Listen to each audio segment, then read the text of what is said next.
Hi, Tony Sells here. Welcome to the line. I've got a great guest all the way from the Valley, Chasm Group. Andrew Salzman is one of the CMOs that really took that went from the dark side to the light side, really saw the opportunity to make impact in multiple different clients and do it in a methodology that he really believed in.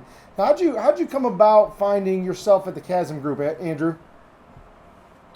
I spent 30 years on what you refer to as the dark side, working in a whole set of transitional and transformational environments. Mm-hmm. So, after about 15 years working in the advertising agency world, US, Europe, and Asia, Mm-hmm. uh, I went to what might be called the dark side by going to Kodak in 1994. Oh wow.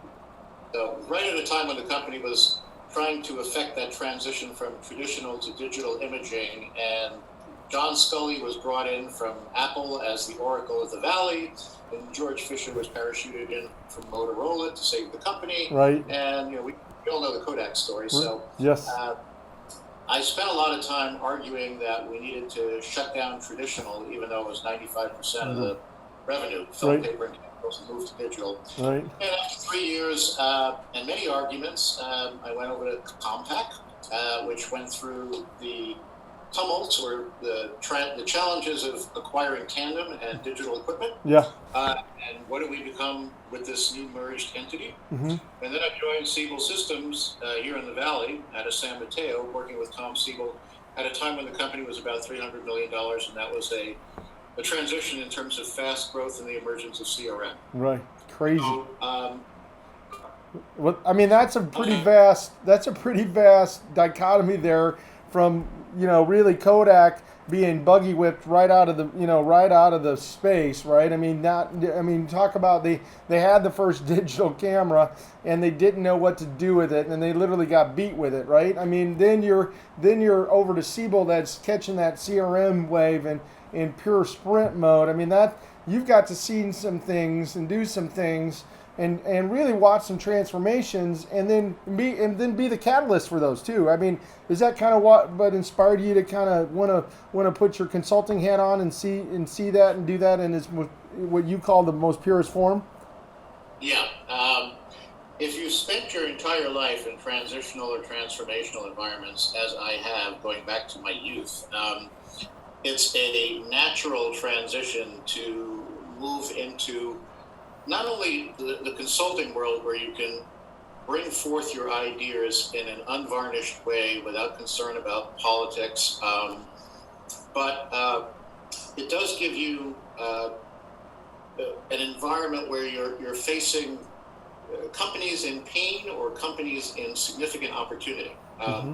I never saw myself as the brand manager for Tide detergent saying it brightens and whitens better and doing line extensions every 3 years. Yes. So, being able to help companies, whether they're 25 to $200 million, typically these are what we call the disruptors, or really large companies that may be billion to $5 billion, the Mm-hmm. disruptees, uh, to see how they can affect transition or how they can bring new businesses on stream without disrupting current revenues or frightening Wall Street.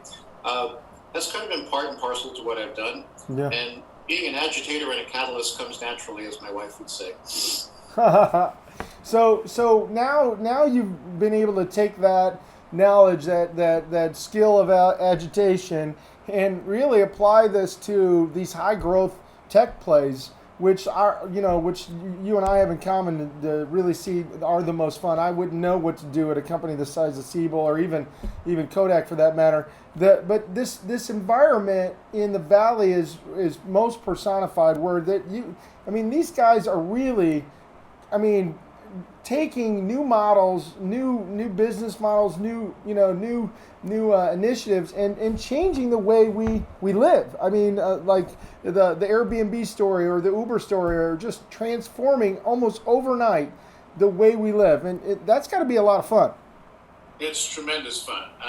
There are a whole set of industries, and at a more micro level, there are a whole set of business practices and processes that can be radically disrupted by technologies with very profound implications. Mm-hmm. Uh, when you're looking at certain industries that tend to be laggards, such as healthcare and education, there are very significant changes in how services are rendered, how accountability is achieved, how value is earned. Mm-hmm.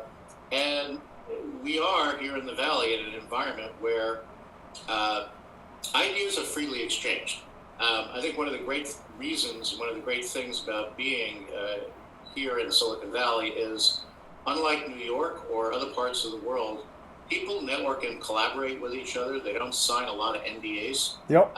So the free exchange of ideas, information, and technology to take laggard industries or laggard business processes and transform those happens with great frequency here. And there's also a great recognition that reliance on others, whether it be for intellectual capital or financial capital, is a critical component in being able to disrupt. Yeah, yeah. I think, the culture is set. I mean, it goes back really to the 49ers, right? I mean, and that incubation of that entrepreneurial spirit just is transformed. But we're starting to see it in other cities.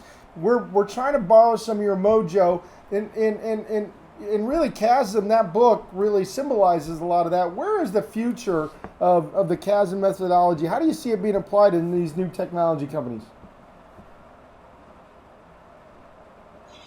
We often find in the new companies that the blending of our methodologies, which serve to identify where technologies are in terms of the adoption cycle, by pinpointing whether a player is in an early market, is it a chasm market, is in a market that's starting to grow more significantly, understanding where you are in technology adoption, which has proven to be very resilient as a model over 20 years, helps companies understand what they need to do at that point in time in order to start to accelerate growth. Mm-hmm. If you're in an early market, you're trying to capture as many customers as you can. The types of customers you're capturing tend to be visionaries or tech enthusiasts who are seeking competitive advantage, are not value driven, tend to be catalysts or champions of change themselves within their organizations.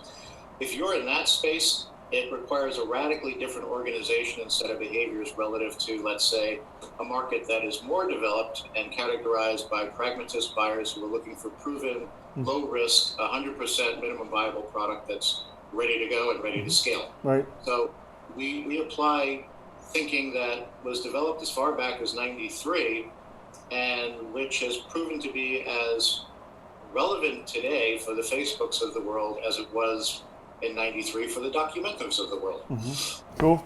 I mean, I one of the things that I think is just so powerful is how the book, in really, your methodology helps businesses identify who their target market is and drive that adoption curve and really make that adoption curve happen. Because I think a lot of times companies go to market, they have something that's disruptive, they really don't focus on the target that's going to convert the fastest, and they die on the vine. Is that fair? I mean, would you say you see that a lot too?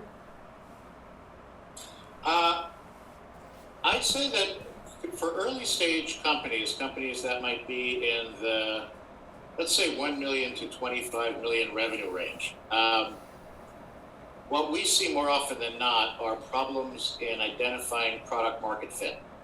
Understanding what are the most compelling use cases and being able to use what we might call informed intuition to know which markets to go after with greater emphasis, and to know the quantitative metrics that indicate whether you're achieving the kind of success you need to achieve over a defined time period. Mm-hmm. There are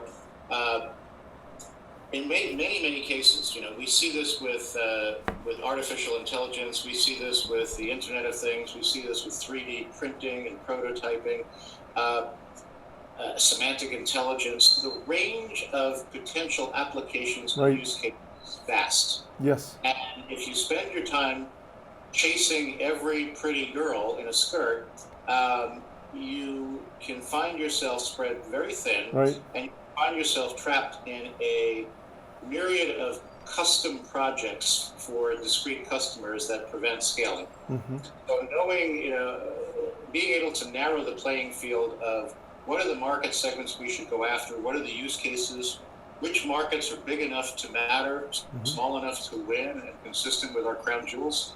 Those are the sorts of things we help companies work through so that they can focus and gain a foothold in early stage markets. I mean, just right there, big enough to matter, small enough to win. Thanks so much for being on the show. It's an honor having you, man.